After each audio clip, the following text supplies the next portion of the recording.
আজকের ক্লাসে আমরা কাজী নজরুল ইসলামের ধূমকেতুর পথ প্রবন্ধটি নিয়ে আলোচনা করব।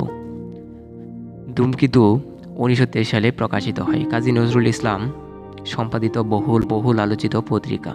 ধূমকেতু পত্রিকাটি মহাকাশের ধূমকেতুর মতোই শক্তিশালী এবং গতিময়। ধূমকেতু পত্রিকা সম্পাদনাকালে নজরুল চিত্তমূল সন্ত্রাসবাদী বিপ্লবী আন্দোলন বিশেষভাবে নাড়া দেয়। এখন তার লক্ষ্য হয় শিক্ষিত,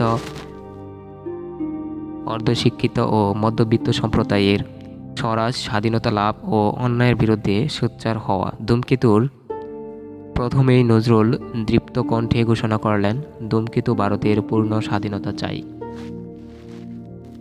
আলোচ্য প্রবন্ধে ধূমকেতুর পথ কী? এই প্রশ্নের জবাবে আলোচ্য প্রবন্ধে 3টি উদ্দেশ্য দেখিয়েছেন। 1. ধূমকেতু ভারতের পূর্ণ স্বাধীনতা চাই। 2. স্বাধীনতা অর্জনে বিদেশিদের বিরুদ্ধে বিদ্রোহ করতে হবে। 3. বিদ্রোহ করতে হলে নিজেকে জানতে হবে। ভারতের স্বাধীনতার অর্থ হচ্ছে ভারতের এক তিল জায়গাও বিদেশিদের অধীনে থাকবে না। ভারতের শাসনভার, স্বাধীনতা রক্ষা, দায়িত্ব সবই থাকবে ভারতীয়দের হাতে। যে বিদেশিরা ভারত পরিচালনার নাম করে ভারতবর্ষকে শোষণ করে, অস্থিমজ্জা শুষে ভারতকে শ্মশানে পরিণত করেছে, তাদেরকে পুটলা বেঁধে সাগর পাড়ি দিতে হবে।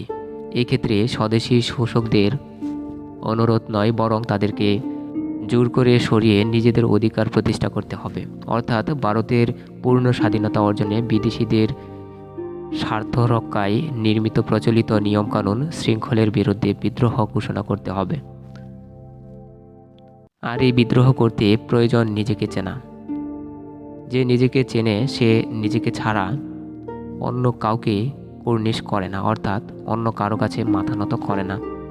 পরাধীনতার শৃঙ্খল ভেঙে স্বাধীন হওয়ার জন্য নিজেকে চেনা খুবই গুরুত্বপূর্ণ। নিজেকে চেনা মানে সত্যকে চেনা।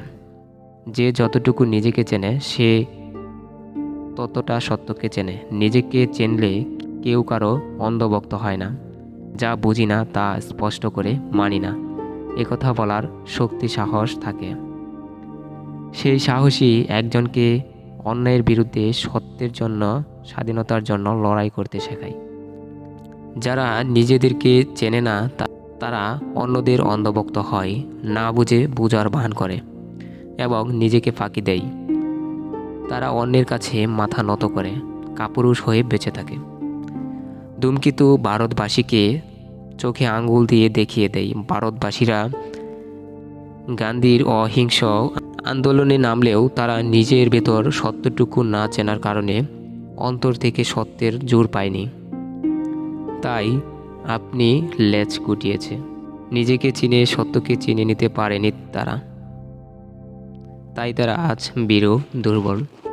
তাই তারা পুজোর নামে মূলত গান্ধী, রবীন্দ্র, অরবিন্দদের অপমানই করেছে। এরা যেটুকু বুঝতে পারে না সেটুকু বুঝে নেওয়ার বিষয়ে উদ্যোগী নয়, সাহসী নয়। তাই মিথ্যে দিয়ে, ফাঁকি দিয়ে, প্রবঞ্চনা দিয়ে তাদের চিত্ত আবৃত, দৃষ্টি তাদের অপরিচ্ছন্ন। ধূমকেতুর মত হচ্ছে, নিজেকে চিনলে মানুষ চিত্তে স্বাধীন হয়। মনের ইচ্ছেকেই মানুষ প্রাধান্য দিতে শেখে, অন্যের নয়। নিজের শাসন মেনে নিতে শেখে। তখন অন্যের মতো অপছন্দ হলে তা স্পষ্ট করে বলার সাহস ও শক্তি তৈরি হয়। তখন অত্যাচারীকে দর্পের সাথে মাথা উঁচু করে অত্যাচারী বলে ঘোষণা দেয়া যায়, তার বিরুদ্ধে বিদ্রোহ করা যায়, অত্যাচারীকে শাস্তি দেওয়া যায়। এটাই ধূমকেতুর মূল সুর। ধন্যবাদ সবাইকে। পরবর্তী ক্লাসে আমরা বাংলার জাগরণ প্রবন্ধটি নিয়ে আলোচনা করব। সে পর্যন্ত আপনারা সুস্থ থাকবেন। আল্লাহ হাফেজ।